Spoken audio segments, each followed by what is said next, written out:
¿Qué tal? ¿Cómo están? Pedro Sánchez miente. Y dirán ustedes, pues vaya novedad, Hugo, vaya novedad que Pedro Sánchez nos mienta, si es que nos miente todos los días y varias veces, nos miente para desayunar, nos miente a la hora de comer, nos miente a la hora de cenar. Pedro Sánchez es la mentira personificada.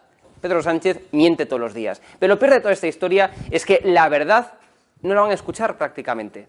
La verdad, vamos, los tertulianos no la dirán en su gran mayoría, tendremos una verdad oficial y será incontrovertible. Es decir, no se escuchará lo que es mentira por parte de Pedro Sánchez y lo que es la verdad.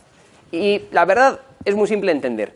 La culpa de que España sea el país con una mayor tasa de desempleo de toda la Unión Europea, que España sea el país con una mayor tasa de miseria de toda la Unión Europea, la culpa de que España sea el país que menos crece de toda la OCDE, fue el país que más cayó durante la crisis pandémica y ahora, en estos momentos, en estos instantes, es el país que menos crece de toda la OCDE. La culpa de que, más concretamente, el desempleo juvenil esté por la estratosfera, la culpa de que el PIB esté creciendo más que la productividad y que, por tanto, seamos menos productivos y no estemos mejorando en términos económicos, pues la culpa de que cada día, en fin, seamos más pobres, seamos más miserables.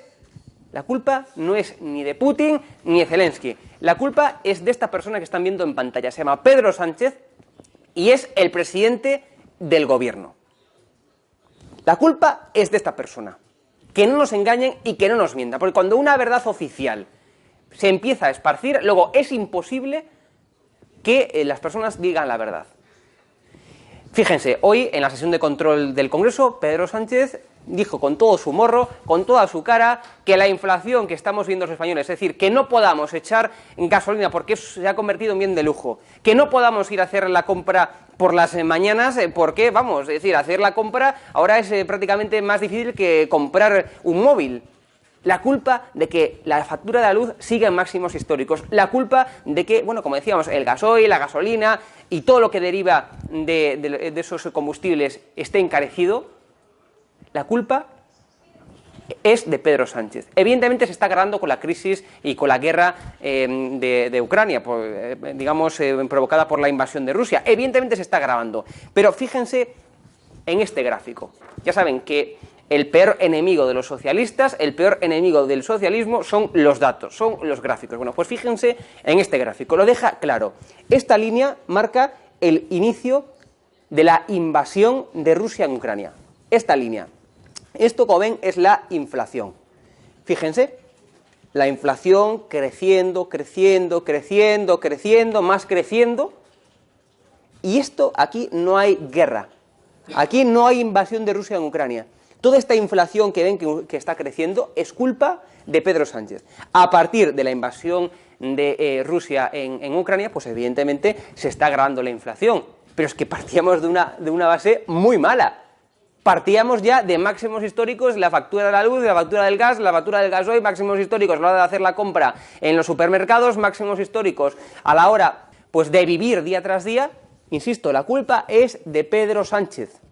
Cuando otros países de nuestro entorno hicieron los deberes, redujeron el gasto público, redujeron la deuda, el déficit, esto que nos pide encarecidamente el FMI que reduzcamos, tenemos una deuda, recordemos, superior al 120% del PIB, que es una brutalidad, tenemos un déficit disparado, pues eso evidentemente, insisto, es culpa de esta persona. Fijaos bien, culpa de Pedro Sánchez. Ese 3% de inflación subyacente, que excluye la volatilidad de la medición de la inflación, esos datos últimos que tenemos no miden todavía el impacto de la guerra de Rusia y Ucrania en España. Porque la guerra de Rusia y Ucrania, recordemos, empezó a finales, en los últimos días del mes de febrero. El dato de inflación último que tenemos es de todo el mes de febrero, con lo cual, que no nos vendan la moto, que Pedro Sánchez no nos engañe, no nos creamos las mentiras sistemáticas de Pedro Sánchez para ocultar la verdad. Volvemos a repetir la historia, volvemos al punto de partida del año 2008, cuando todo el mundo, cuando Zapatero, cuando el gobierno y sus afines mediáticos negaban la crisis. Cuando negaban la crisis del 2008, bueno, pues la misma historia. La historia, como saben, se repite como un péndulo. Pues estamos repitiendo el error en el que ya hemos caído en ese año, en ese fatídico año 2008, con el inicio de la crisis que, insisto, el gobierno del PSOE y sus afines mediáticos negaban. como están haciendo en estos instantes. ¿La crisis se ha agravado con la guerra de Rusia y Ucrania? Por supuesto que sí, pero desde luego ya estábamos en crisis económica. Desde luego la situación económica en España era nefasta, horrible, porque tenemos un gobierno, que es el gobierno de Sánchez y Podemos, que nos está llevando no solamente a ruina económica, sino que también política y social.